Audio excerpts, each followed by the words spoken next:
Hello, welcome in my life stream. ચલો આજે હું તમને ભારતમાં આવેલ પ્રખ્યાત કિલ્લાઓ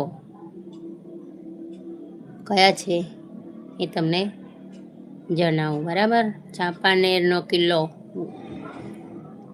ગુજરાત, લાલ કિલ્લો તો દિલ્હીમાં આવેલો છે. ચિત્તોડનો કિલ્લો રાજસ્થાનમાં આવેલો છે. રણથંભોરનો કિલ્લો એ રાજસ્થાનમાં આવેલો છે.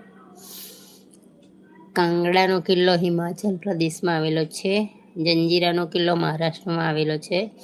દલતાબાદનો કિલ્લો મહારાષ્ટ્રમાં આવેલો છે. સિંહગઢનો કિલ્લો મહારાષ્ટ્રમાં આવેલો છે. અસીરગઢનો કિલ્લો મધ્યપ્રદેશમાં આવેલો છે. ગ્વાલિયરનો કિલ્લો મધ્યપ્રદેશમાં, ગોલકોંડાનો કિલ્લો આંધ્રપ્રદેશ, જંજીનો કિલ્લો તમિલનાડુ, રોહતાસનો કિલ્લો બિહાર, આગ્રાનો કિલ્લો અલ્હાબાદ. ઓકે, તો ભારતમાં આવેલા પ્રખ્યાત કિલ્લાઓ છે. ચલો હવે લાઈવને લાઈક કરી દો.